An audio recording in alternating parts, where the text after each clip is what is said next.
Y yo quisiera comenzar explicando una historia que viví hace 15 años en el MIT, uno de los lugares de referencia mundial para el desarrollo de las TIC, no solo en la educación, sino en los ámbitos de la vida diaria. Y fue un congreso en el que se planteaba precisamente cuáles serían o cuáles podrían ser las contribuciones de las TIC a pensar otro tipo de escuela, a pensar otro tipo de educación. Entonces, uno de los ponentes hizo una intervención enormemente documentada en la que planteó que desde finales del siglo XIX, cada nueva innovación en el campo de la cultura se había vivido como que sería la profecía que lograría cambiar la escuela. Y entonces comenzó a hacer un repaso desde el momento que, por ejemplo, se crearon en Estados Unidos la figura de las bibliotecas públicas. Se comenzó a decir que a partir de las bibliotecas públicas ya no serían necesarias las escuelas, porque la gente podría ir a la biblioteca y en la biblioteca escoger lo que ellos quisieran. Luego vino la radio y se dijo, no, con la radio ya se acabará la escuela, porque la gente no necesitará ir a la escuela porque en su casa podrá formarse. Luego vino la televisión y se dijo lo mismo. Luego vinieron los ordenadores y se dijo lo mismo. Luego Internet y se dijo lo mismo. Entonces, a mí aquello me hizo pensar de por qué siempre se plantea cuando hay una nueva innovación dentro de la cultura que la escuela va a quedar sustituida por la innovación y luego la profecía no se cumple.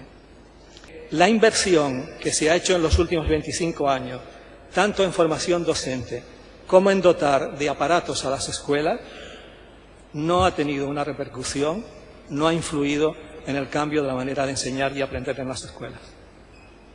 Y esta es la gran pregunta. El gran tema es ¿por qué sucede esto? La primera idea para mí es que hay una inercia del modelo de la institución escolar. O sea, hay una inercia de eso que Tobin denominó la gramática de la escuela. Y las formas de cómo se enseña y cómo puede ser promovido el aprendizaje en una institución como la escuela, que fue conformada tal y como la tenemos hoy a finales del siglo pasado, y que esa forma, esa gramática está enormemente relacionada con la identidad de los docentes. Lo cual significa que si la forma de articular la escuela cambia, la identidad de los docentes tiene que cambiar. Pero además tiene que cambiar otra cosa, que es muy importante. Tiene que cambiar la industria escolar. Y nadie quiere hablar de la industria escolar. Es decir, para que funcione otro tipo de escuela y las TIC tengan otro tipo de papel y se modifiquen las formas de las relaciones pedagógicas en el enseñar y el aprender, se necesita modificar el papel de la industria escolar.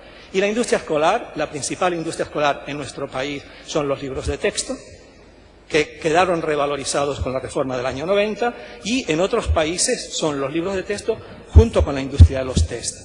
Entonces, como estas dos industrias están en manos muy poderosas, es muy difícil modificar los modelos y las formas de enseñanza y aprendizaje porque la industria de la escuela no quiere ser modificada y se resiste a ser modificada. Un segundo que me interesa señalar es que si hoy alguien entra en nuestros centros de primaria y sobre todo en los centros de secundaria, no notará muchas diferencias en las prácticas educativas que estaban vigentes hace 30 años, cuando las TIC y el mundo digital formaban parte del imaginario de las perspectivas para el año 2000. Pero, sin embargo, hoy uno continúa viendo que se construyen nuevas escuelas y nuevos institutos y se continúan construyendo desde una óptica del pasado y no desde una óptica de lo que ha de venir. El tercer aspecto es, y ya lo he avanzado, es continuar colocando viejo vino en odres nuevos. Es decir, falla la visión del currículum. La visión del currículum sigue siendo de base disciplinar, que se orienta, y pido disculpas para las personas que me están escuchando porque no me refiero a ello, a mantener básicamente el statu quo del profesorado, a la tranquilidad de la familia y a lo que decía antes, y al negocio de las editoriales, sin prestar atención, por ejemplo, a cómo países los que podemos aprender están orientando lo que se puede aprender en las escuelas con lo que se ha venido a denominar los nuevos alfabetismos.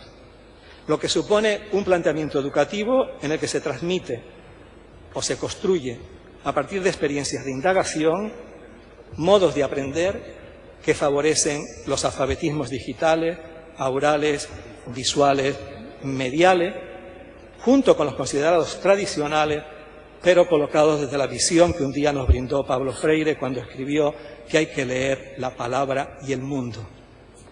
Porque el problema real está en ese 30%, sobre todo de chicos, que no acaban la educación secundaria, y ese 20% de chicos y de chicas que la acaban con éxito, pero que dicen que la educación secundaria no tiene ningún significado para ellos. Ese es el lugar donde hay que incidir.